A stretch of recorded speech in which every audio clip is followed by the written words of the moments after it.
American Dream Makers host. Good morning to you all, and it's so good to have you on. We have a wonderful guest who does so many amazing things in this community. I cannot wait to bring her on so that you can get to know her. Her name is Jaye. But first, before I introduce her, if you are watching this, please be sure to share it out. Jaye has an amazing message that we want to make sure everybody gets to hear it. And also go ahead and let StreamYard have permission so that we can see your comments, because we love your participation. So don't be shy. Let us know that you're here, streamyard.com/Facebook. And so Jaye Long, she is a remarkable career. Her remarkable career showcases an unparalleled breadth of excellence spanning community advocacy, marketing, public relations, photography, graphics, broadcasting, audiovisual production, print, social media, web, and digital science event planning. Her journey enriched through positions at Where It's Hot and Recovery Magazine, the Prescott Daily Courier, Arizona Shine Radio, Magic 99.1, and the Great Circle Media Radio Network is a testament to her honed creative writing, marketing, sales skills. In 2018, Jaye's trajectory led her to the prestigious role of SR Community Engagement Specialist with the National Team of Honor and Remember. Here, she interfaces directly with prominent entities like NASCAR, Goodyear Racing, and the America's Run for the Fallen Tribute. As the visionary force behind Beyond the Vision Media, she galvanizes nonprofits and small businesses, masterfully creating results-oriented content and impactful messaging. Jaye's origins as concert circuit photographer, her strategic marketing development at esteemed outlets like Prescott Daily Courier and Great Circle Media. She just has so many awesome things going on. And you guys, let me just bring her on because we've got so much to dive into. So Jaye, you are a fabulous woman. Thank you so much for being here this morning. Well, thank you for having me. You're quite a dynamo yourself, and I appreciate that. Well, we've got some big things happening in this community, and you are definitely the mover and shaker of our Prescott community. Okay. But before we get into that, tell us about yourself and how you ended up where you ended up. Oh my goodness.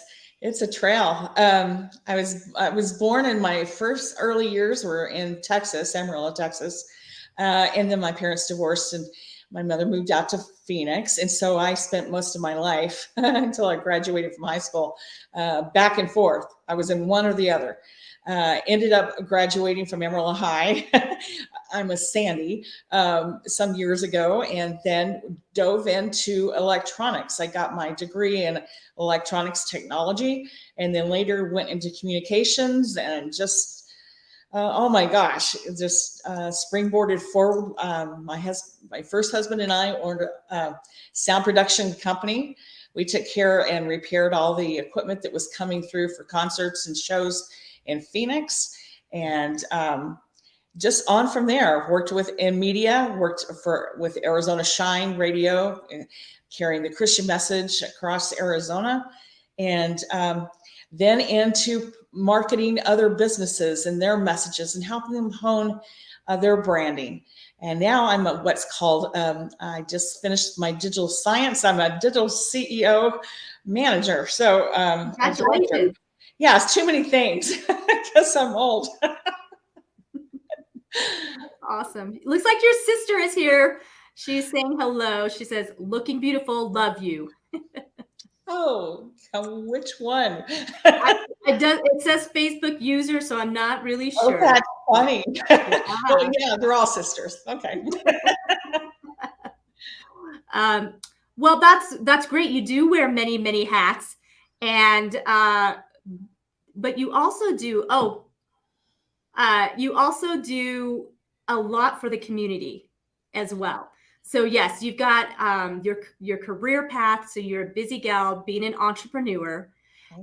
Tell us what that must be like to juggle that aspect and then also bring on serving the community the way you do. I was a single mom for many years, probably about 15. raising 4 boys here in the greater Prescott area. And I worked for places like Lamb Chevrolet. I was selling cars. Not a lot of women in the car industry at that time. It was really interesting, but it was my family that really gave me my motivation to keep going and get up every day, because it was a tough world out there. Um, and now, whether it be through the advocacy that we do with things like Celebrate Recovery, homelessness, our veterans, and our first responders, it's passion. I often say, where passions flow, solutions follow. And I really adhere to that. I think it comes from the heart of what's important. And I think it also comes from what can I be a part of. And we hear it over and over again. There's no I in team. I like collaboration. I am built off of collaboration. I get so much energy and so much creativity and vision off of working with other people and seeing what can come out of it. I mean, Hope Fest is just an inkling of that. I mean, we've been able to see organizations come together that are now doing, working together. We've seen people meet at Hope Fest that are now married and having kids. It's that collaborative, we're going to do life together. What can we do to do things better? That's where it comes from. So I was mistaken. I guess it's your brother that's here, not your sister. My brother. Oh, okay. It's got to be my little brother. My little brother. Yeah. your brother James. So, yeah, hi, Jamie. Yeah. Cool. That's so sweet. So you've got a big family. So if you couldn't even guess which sibling it was that was on here, right. How many siblings do you have? I got 2 brothers now. One has passed, and then I don't have any really related sisters. I got sisters-in-laws, and I've got lots of bonus daughters. That's great. Bonus daughters are great. Oh, they are. They're beautiful. They're yeah. And do they all live here in the area, or are they spread out? My oldest son lives down in Phoenix now, and his wife Jessica is with him, and then they've got 3 great kids that we just love. And then my other son Jesse is in Phoenix, and he's a wild, crazy musician and race car driver, and he helps people with renal failure. He's a registered dietitian through ASU. Wow. Desmond Doss Foundation watching. Yes. Desmond Doss. Oh, that's got to be Jeffrey, which he's the CEO of Desmond Doss Foundation. And you know who they are. The movie Hacksaw Ridge, which is about the Congressional Medal of Honor recipient, Desmond Doss, who decided he wanted to serve but not carry a gun. And he became a medic and went up on that hill at Escarpment and saved the Army says over 150. Desmond said, nah, and they settled on 75. So men that day, and a great, amazing organization. And they are bringing a surprise element to Hope Fest. Are they? We are excited about. Wow, that's so awesome. And so Hope Fest, well, since we're on the topic, what is Hope Fest exactly? Over the last few years, it's really turned to Northern Arizona's premier community gathering. That really does spell it. Its background is out of recovery. Some people know the story. Others are still coming to the table and don't know the story. My husband and I were leaders for Celebrate Recovery at the Heights Church. And Justin Unger came to us with a message of saying, I got a couple of guys with a recovery thing, and they were musicians, wanted to come out and play in Arizona.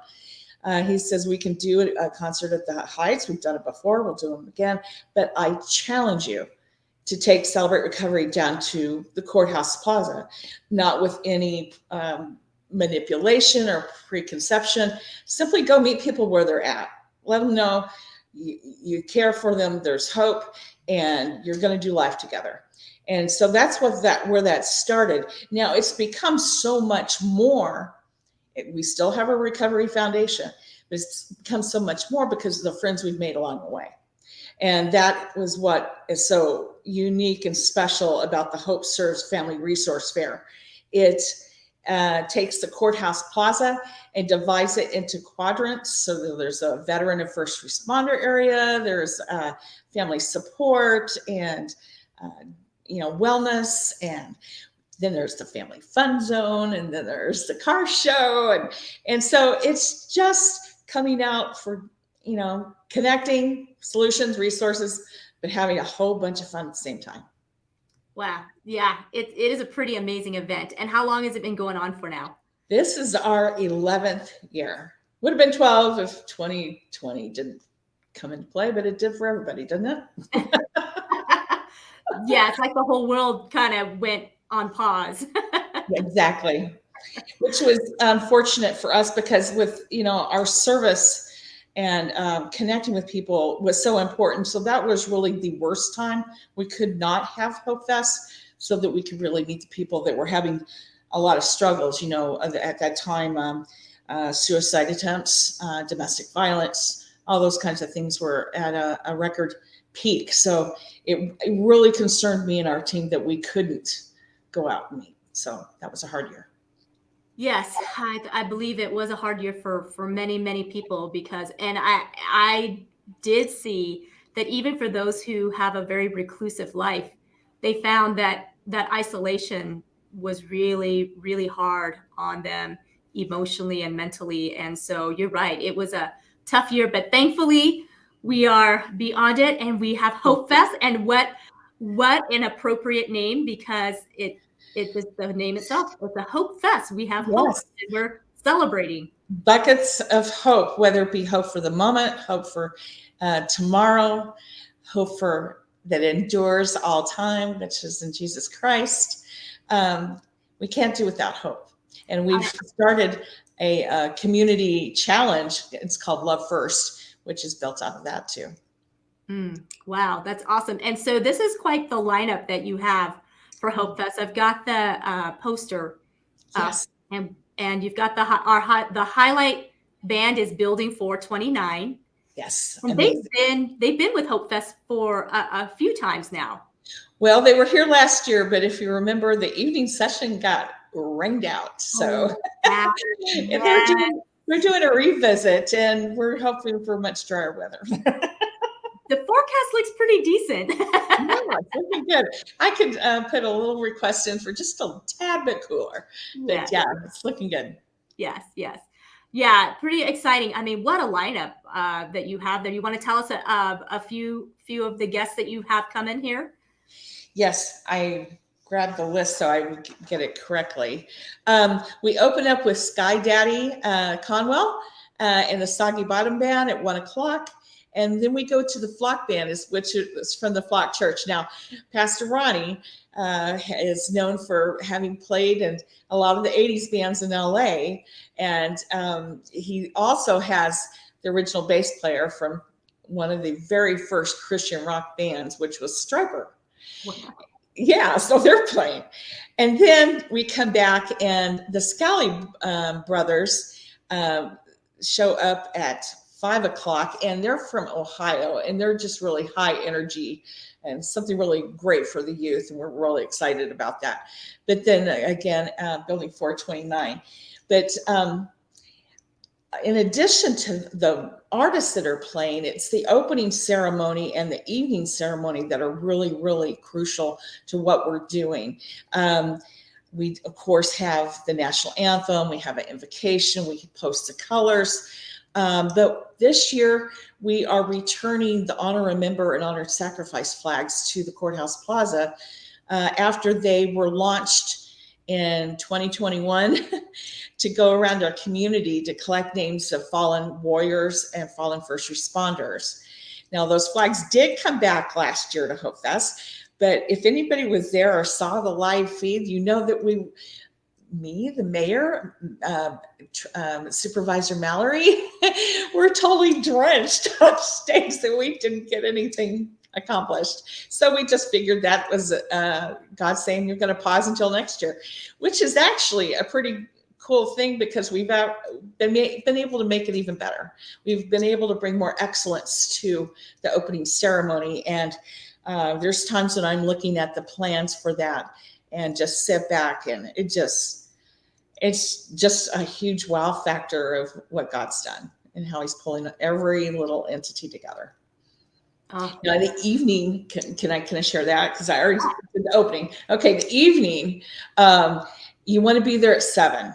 Okay, and at 7, again, we're going to have the national anthem. We're going to lead the crowd through America the Beautiful. And we learned a long time ago, you don't do a candlelight vigil on the courthouse plaza because you have to clean up the wax afterwards, which is a rule by the county. So we're going to do what? Cell phone. Okay, easy peasy, no maintenance, no cleanup.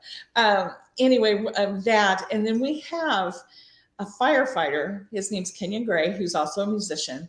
He's going to come and give a powerful testimony of a dad who had 2 children kidnapped from him. Oh, is going to be powerful.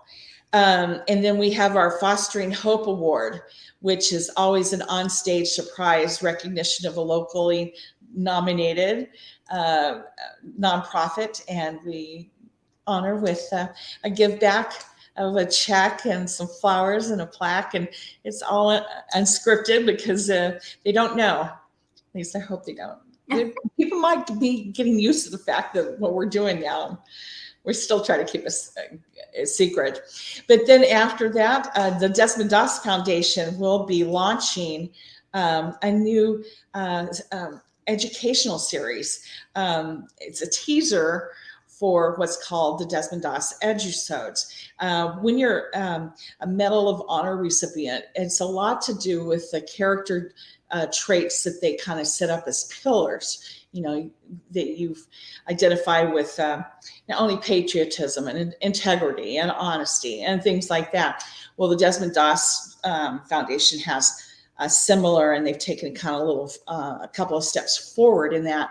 And they're creating a character development series for kids that are middle school to high school. Okay, so that age demographic, which is teaching kids to stop. You gotta, this is a chance to make a pointed decision, and which way do you go, kind of thing. And the teaser is going to be released on stage at Hope Fest. First time. Should we call this a worldwide premiere? I don't know. But anyway, nobody else can say they get to do it first. And then Bolding 429. So the evening ceremony is just as power-packed and as special as the opening one is. That sounds so exciting. Oh my gosh, Jaye, that's amazing. I mean, to put on a event like this takes a lot of time and a lot of people. So tell us a little bit about the background of the preparation. How long does it take to plan something like this? You know what? At this point, I have what are called special teams. And I really hesitate about using the word I, because I never want to get in the habit of I, because there is no I in this. And I do not want pride to step before what we are doing. And it's so confirmed through prayer, through God showing up every single time, opening every single door. I just really want to say that ahead of time. Sometimes I don't know what other word to use, but anyway, our teams, we have a vendor captain team, and it's Cassie and her husband from DeCarroll Construction have led that for several years. And it's like they are perfectly gifted for that. And then Linda Brannick, who's over at Yavapai College, she leads the volunteers. I mean, and she's so detail oriented. She puts people where they go. And we have our website that's all set up to get people plugged in. And then we have our production team, which is my husband, David, and Ted. Teddy has been with us since day one, and he loves what we do at Hope Fest. And then I'm trying to think. We've got hospitality. They take care of the artists and communication and make sure they're fed, green rooms and all that kind of stuff. And then the day of the event, have about 6 different runners. I have learned that I get attacked a lot that day. And so I'm never left alone. I'm never left alone. And there's a lot of times when there's things coming at me that I got to stop. We got to pray, because there is no confusion from him. And so I just need that peace and that calm resolve, because I will just get going and nothing can be done in my power. None of this can be. But our special teams stepped up every single year. It's like, okay, we got our date, we get our armor on, we get our prayers up, and we move forward as a unit. It's truly phenomenal. And I have to say, the biggest years that they touched me the most were the 2 years my 2 sons passed away, because it became obvious that we could either cancel Hope Fest, but I have Jesus. I have God to turn to. It sucks, and we knew that I was going to cry or laugh or whatever, but you know what? I was going to be with my friends and the family that we've created through this. But the people that we're serving don't always have that. They don't always have that go-to of somebody to pray with them or somebody to reach out to them. And so my special team showed that they could step up in ways and take charge in ways that I couldn't, because I had to, when Travis passed away, I had to go to Hawaii. I know some people say, oh, you poor thing, but it wasn't for surfing. It wasn't for vacation. It was to bring my son home. And we were there for about a week because they did his memorial service at Schofield. My 2 sons, Brandon and Kyle, had to get their training in order to bring their brother home. So what I'm saying, while I was doing all this, our teams were actively taking on the event, and they were actually moving forward to make sure T was crossed and all the things that go in to make this happen were happening. But then the following year, it was 4 weeks before Hope Fest. It was just 18 months later, we lost Brandon. And while I don't want to say it was deja vu, I do believe in my walk that either you learned a lesson or you're going to set yourself up to repeat that lesson until you learn it. You see what I'm saying? So it wasn't deja vu, but we did have lessons that we had learned from losing Travis that we could put in place and call on when we lost Brandon. And with his loss, I had to run to Colorado. I had to be the memorial service there. I mean, I was on my phone when I was away from services and checking on things at night with email and all that. Fortunately, we had technology, but it really is the people, and this event has to go forward whether I'm alive or available or not, because the tourism department got in my face and said, this is a beloved community event. It's no longer yours. The community loves it. It's like, okay, well, I need more of the community to step up and take part so that I can show them my Excel sheet and they can march forward. And hopefully, that will happen through time. But we know in ministry that it can't be any one person. It has to be a team. And I've never been a part of a team that is just so incredible as I've watched it developed over the last 11 years through Hope Fest. So tell us a little bit about both your sons. Well, how many of your kids served in the military? Okay. I raised 4 boys here in the Prescott area. Kyle, Jesse, Travis, and Brandon. And 3 of them served. First, it was Kyle. And he went off to the Navy and then became Air Force and Air Force Reserve. He was a cryptologist, so he was in top secret. And then came well, Travis was Army by the time he came out of the womb. He was military. There was no denying. Everybody knew he was going to. There was no surprise. There was no shock. But it was like, when are you going? You know, he would play both sides of Army man, both the enemy and the friendly. He was figuring out strategy at the age of 3. So he went off and he was frontline infantry, badass warrior. I mean, I hear from his unit all the time about the things that he did and that he didn't get credit for. It's okay. He got credit through his team, which is the most important, right? His brothers. And then there was Brandon, and he didn't go frontline infantry. He was more of a logistics person. And yeah, so, and all 3 became staff sergeants. Wow. I was the mom that raised not only one strong-willed child, I raised 4. Look amazing. Oh my gosh. And I'm a strong-willed child. So a strong-willed child raising 4 yeah, we had moments. You knew how to raise them. That's why God gave them to you. So, and I realize that now. And you obviously did an amazing job, you know, because when you have kids that grow up to want to serve other people the way that your kids want to, it's because you have instilled that in them, and it shows. Jaylene, you are a servant leader yourself, and so obviously you knew exactly what to do, and that's why God placed them in your life. Now, Brandon and Travis were twins. Yes, they were twins. They were 1 minute apart. The fact that they argued about their whole life, and I'm sure they would have till they were 80 or 90 years old. Travis was first. Yes. They're identical or fraternal? They are identical. Very handsome boys. Mm-hmm. Wow, identical twins.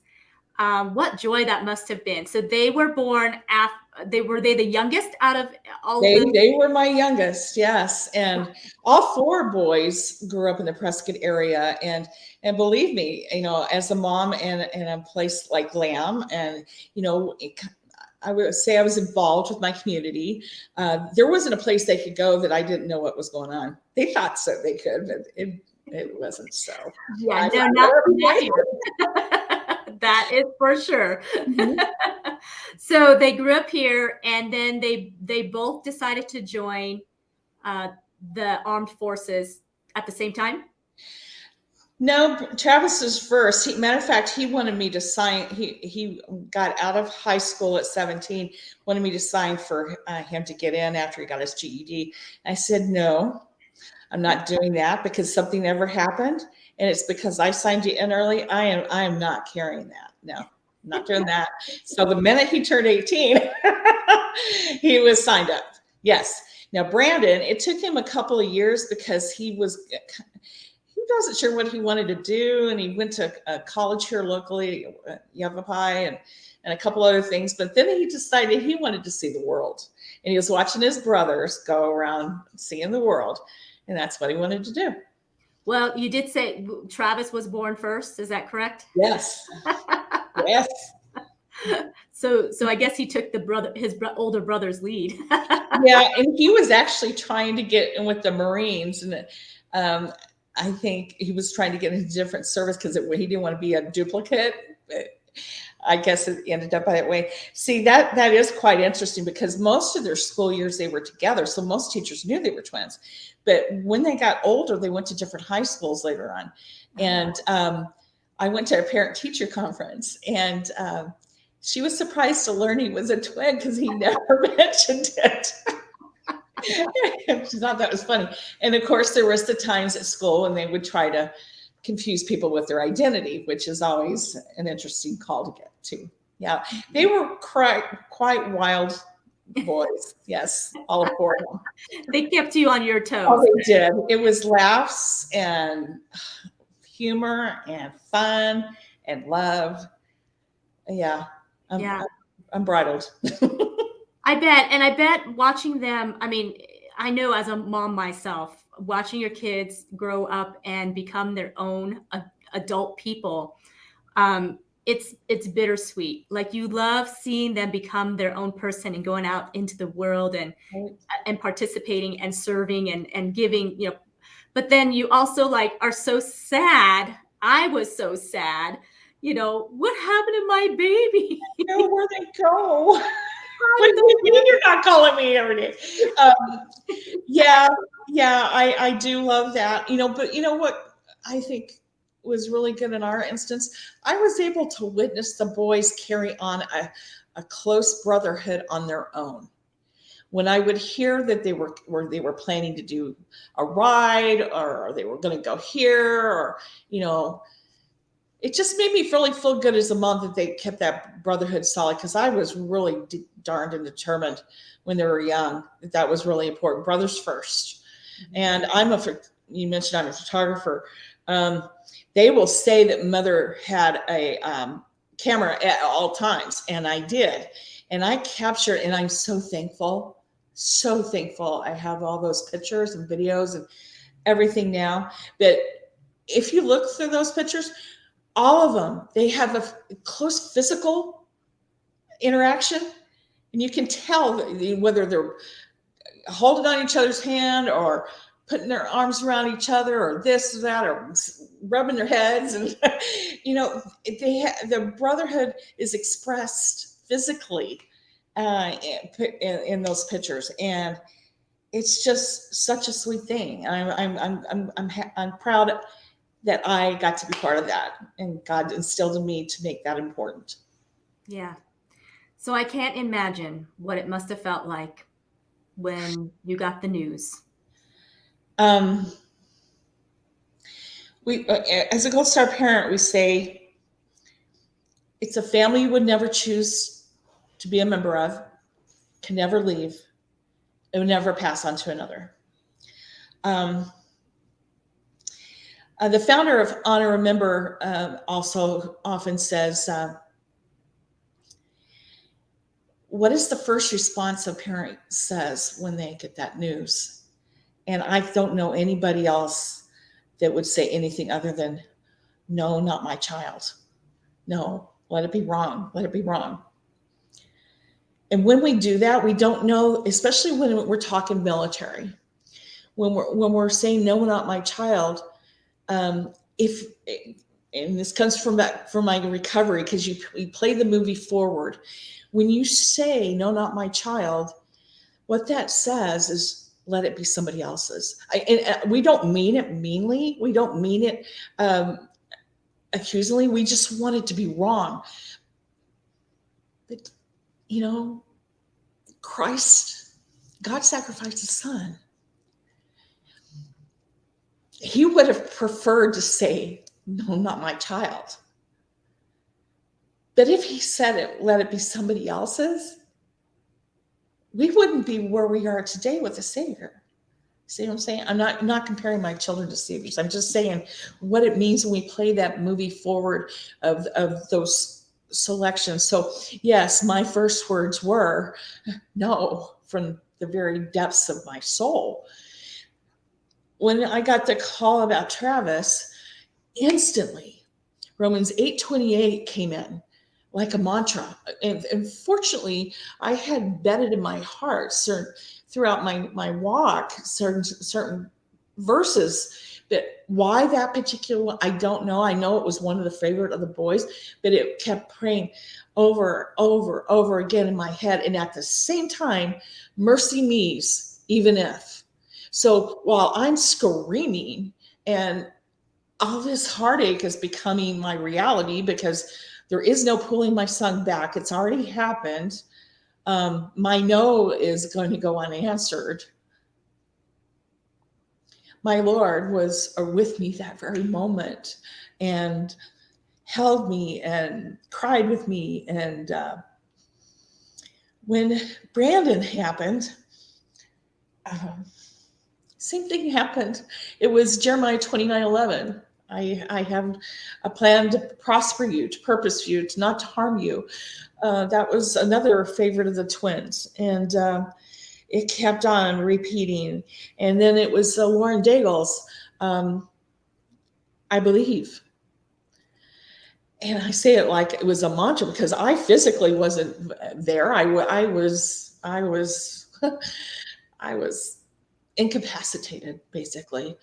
Later, on the tarmac, when we received Brandon home, which I don't know if you know the timeline, August 26th. So we're coming up on that here right after Hope Fest. August 26th will be Brandon's 5th year. Well, being in August and early September, it's really hot in Phoenix. Yeah, it was that year too. Well, we had to go to Sky Harbor to receive my son home. And all of our family lined up to greet that plane. And from our perspective, I could see the shadows of my family on this hot tarmac. And Lauren Daigle's song came, and I turned it into a prayer because we were like a bunch of puppy dogs of just not knowing what to do. We were so disjointed. You know, there's some of us are believers, some of us are all over the place. We're doing life, you know, we're not this neat, tidy, packaged up family. We've got our stuff, and we've just lost our second family member. And yeah, I'm standing there on the tarmac and I'm seeing those shadows against the pavement and my son coming out of that plane. And that's all I could do. And I don't know if it was what I was trying to think of something to do.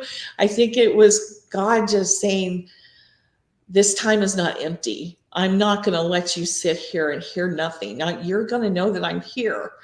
I'm here. And so that song was a prayer that held us through that moment. Yeah. It's been tough. It's really tough. I mean, they grew up here in the Prescott area. Like I said, they got in trouble here. There's hardly any place I can't go that I don't hear them. I was in Mayor earlier this week, right across the highway from one of our houses that they grew up in, and they love that place. And you know, I love this area I live in. This is wonderful, but it's hard. It's hard facing and hearing them all the time. And I don't know what God's plan is with that, but I guess it's my journey. I don't know. You know, and even pastors have said, well, we just don't know what to say. Well, there's nothing to say. There's no words invented to say. I do know, because they were both self-inflicted, in case you didn't know that. I do know that in a moment of desperation, when they thought they had no hope, I'm not saying that hope didn't exist, they couldn't get on the other side of that desperation to back to hope and moving forward and either reaching out or what's going on. They made a life-altering decision in a moment of desperation that they couldn't get on the other side to find hope again. And that's a really, I can't deny it, but it's a really hard place, and it's a really hard thing to carry. Yeah. Like I said, I cannot imagine what you've gone through, but what I do see is that God, he illuminates through you, and he does work all things for good for those who, for his glory, for those that are called according to his purposes. And you absolutely are. And your family is called to his purposes. And so you just walking through the community and serving, and you put on a smile. Jaylene, most of us don't even see that because you put on your demeanor. You just have joy in you. So that's the amazing thing, is that you still have joy in your life despite the hardship, because not only once but twice did you have to go through this, and for it to be self-inflicted. And we know that our military veterans truly have a very hard time with PTSD, and we're learning so much more. There's so much more, and thankfully there's more resources out there. But either way, it can be very lonely for our veterans, and really messes with their mind. That's part of the sacrifice that they make, That's right? right. That they Right. don't live the life that you and I get to live, and do everyday life like you and I do. That they go out there and they see and do things that we have no idea. They protect us truly. And so I just want to encourage you that the purpose is already there, and the community sees it, and you are a light of hope for sure, and a beacon for those. And so it shows. So you just keep fighting that good fight, and it breaks my heart that you had to go through that, but some good things have already begun to come out of it, and they will continue to do so. Yeah, I call that finding purpose through pain. Yeah. And, you know, there was times I didn't know how to breathe. He had to help me. There's times I couldn't get the next moment. Fortunately, I had my recovery history. My cousin got in my face and she goes, "Well, I'm just concerned you're going to relapse." I go, "Oh, I'm 20 someone years in my recovery. Is that an option? I hadn't even thought of that. I'm so far removed from, the things I was doing wrong during those days um, that there's other things we can fall into. We can fall into depression. We can fall into addictive, obsessive behaviors, things like that. And I just think it's so important to wrap around those veterans and the first responders and the people that are going through that stuff. And that's why it was so important when we launched those flags, the honor, remember, the honor sacrifice flags, because we don't know what portal of opportunity is going to be presented to somebody that's either diagnosed with PTSD or depression or going through those things. But we want to offer multiple ways, or what I call pathways to healing. And when we were able to launch those flags and collect the names of the fallen on those flags went over at Hope Fest to the Honor Member booth. And several veterans came over, and they said, I wasn't able to think of my buddy all these years except for that moment of death.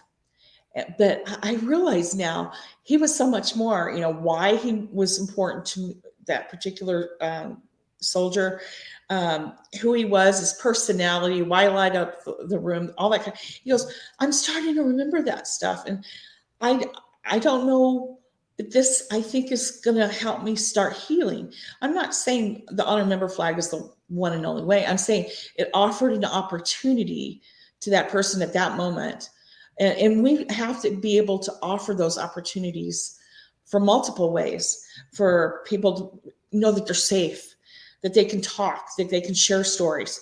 When the flags traveled around the community, I would hear from police department chiefs or the fire department, or, where are they going? "I'm sorry, we didn't add a lot of names." No, that's actually a good thing. He goes, "But what the flags did do, it created conversations that we haven't been having. We were able to get people to go talk to counselors that they had been putting off." He goes, "So this has been a good thing in letting us talk. And if that's one way those flags help, that's great, But our job is not over, is otherwise they'd be magical flags, and they're not magical flags. Our work is still cut out for us." Well, congratulations on you being sober all these years. That in itself is no easy feat, and to stay sober during these tragic, difficult times. So, again, you are a beacon of hope, and you are leading the way, trailblazing. So, I'm so glad to know you, Jaylene. I'm so glad that you're part of our Prescott community, and that you continue to serve so many veterans and the entire community. And I know you have such a deep love for the veterans. I see you at the veterans events, and so you have a long history of veterans in your family, not just your boys, but Right. right? Right. It goes back. And even, I know some people think this is funny, but when there were records way, way back, and you're able to find your ancestors in them, it's because they were in some of those records. Not all records were kept throughout history, but the Romans, for example, definitely kept good records. We were able to trace some of our family back to biblical times of fighting. Wow. Yeah, as warriors. But especially the Revolutionary War. And of course, I got family on both sides. So, and being from Texas, you can imagine where a big part of my family's from. But yeah, we got, my daddy was a Marine. He was a tank mechanic. And I learned a lot of things from him about character and doing things with excellence and all that kind of thing. He left me when I was 26 years old. He passed away. Well, Kyle was the only child born at that time, and he's been gone a great deal of my life. But he just imparted a whole lot on me when he was here. Yeah, my dad was a special guy. What an awesome privilege that you have a family line of warriors, because that's a small percentage in itself in society. I remember listening to David Grossman, and he does all the statistics of the psychology of killing and all those things of what warriors go through. And I remember him saying that in any society, any culture, even back to the tribal days, there was only 1% to 2% of warriors out of the entire population. Mm-hmm. And that's a small percentage to them. So the rest of us who are not warriors sometimes have a really hard time understanding a warrior's, determination to protect and serve, and that they are always out there ready. They're just ready for anything. Right. And so how awesome that you had that in your family. Again, I don't think it was any accident that God gave you these 4 boys to raise, these warriors that you have, Yeah. And, you're right. I've got uncles, cousins, both male and female, my brothers, both brothers. I have 3 brothers. 2 of them served. My former husband, just on and on. You're right. That's why there was a point in my life I said, are we a military family? I know that seems really crazy, but my daddy had gotten out of the Marines before I was born. So there came me and my other brothers. And then I saw my uncles and my cousins serve. But when my boys started signing up and I watched Kyle walk away, that was a hard time. And I said, oh, well, cool. We got somebody in the military, besides the fact I'm a Blue Star mom and do all the things that moms do for their military kids, it was kind of cool. But then when the second one went off, it's like, wait a minute. Okay, this is all right. We got 2. Then the third, I was having a hard time because then going, well, I'm not sure I signed up for this. I can't control them, what they do. But my goodness, I had 3 boys deployed at the same time. That's hard. That is hard. That is very hard, because you talk about them not texting or calling you each day. You're definitely getting that. And they're out there doing who knows what. Right. And I would imagine you just can't let your mind go there.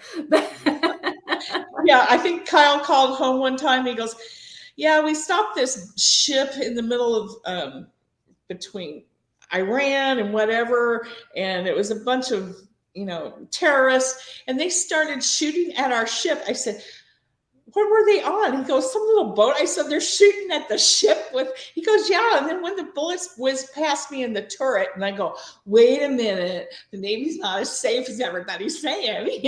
They're getting shot. Their ship is being shot by somebody in a little boat. He goes, yeah. And then we had to tell them they had so much time to get off their boat or we're sinking it. Wow. I guess they didn't get off, but the boat did get sunk. Amazing. Yeah, the stories that you hear afterwards is like, crazy. And some of Travis's unit have called me to make sure I knew exactly. There are about, 15, 20 guys walking around because of what he did. He was a saw gunner. So he had that big old gun and he would give protective cover. And he loved that thing. There was a point in his career, they were moving him to something else. He goes, they're taking away my saw. Okay, but where they move? They're making me take an advancement, and I got to start training these guys, so like a drill sergeant and all that kind of stuff. But they're taking away my saw. But Mom, I love being deployed. I get to camp for 9 months, and I get to play with any gun I want. He goes, I'm sleep deprived, and I'm don't exactly eat the best, but I get to camp for 9 months and play with guns. Yes, they were warriors. That is for sure. And thank God for them.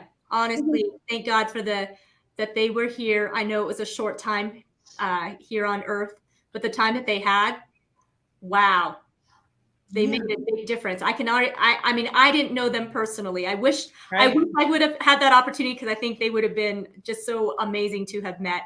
But I can tell that they made a huge impact and a difference in the world, and this world would not be the same had they not been in it. So, that's a good point, because we work to keep the legacy alive, and thankfully for technology, with all the pictures, and I do have videos. Sometimes it's hard for me to watch the videos, but we have a saying that they can die twice. Once when we actually bury them, and the second time is if nobody talks about them anymore. So we want to do is, because they mattered. They did life. They lived here. They did life. I hear from people that were in school with them. There's one girl that Travis. I guess the girl would always get bullied, and he would make that stop when he was around. And I just found that out just a couple of years ago. He'd been out of high school for I don't know how long, but yeah, you keep those stories going, because number one, it's music to my ears, and number two, we remember them and keep them alive until we can be with them again. And I know we're probably wrapping up. Can I share one more story about especially Travis? Absolutely. We moved to Phoenix for a while. There was a time when there was some stuff going on personally, and I needed to get out of the area for a while. So we went down to Phoenix. Now this is moving out of Mayer and Cordes Junction area, where they're wide open spaces and they can run. They have vivid imaginations. That's how I developed my imagination. I lived in the country. So we moved to Phoenix for a while, and we moved from all these wide open spaces to an apartment complex. A couple hundred people living there. It was culture shock. And that Travis would take his toy. He was 8 years old. He would take his toy gun, and he would not allow me to go to the laundry room without him scouting the way. He would go ahead like a force. He would go ahead and clear the path and call me forward. I'll come, Mom, come this way. And he would do that every time we go to the laundry room, which is also foreshadowing of what he became. And I just know there'll be one day when he does it again, when he calls me forward, and when Jesus is standing there and says, this is the way, walk in it. All clear, Mom. Come this way. Absolutely. Oh, so beautiful. I am so glad you shared that story. That's a beautiful memory to have of your son, clearing the way for you. And you're right.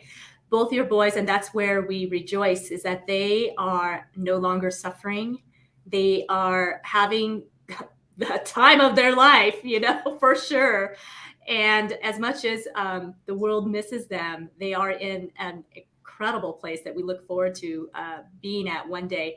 So yeah, I'm so glad that you have that. I'm so glad you have the Lord in your life and the people around you to support you. That it's a beautiful thing, Jaye. And again, you are just a beacon of hope, just your presence. And so I want to also just maybe ask you, since Hope Fest is just, gosh, a little over a week away, not much.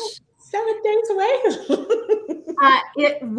What can anyone else do if they haven't joined already? I know it's probably too late to get a booth or anything like that, but is there anything that you need, that the community needs for Hope Fest right now?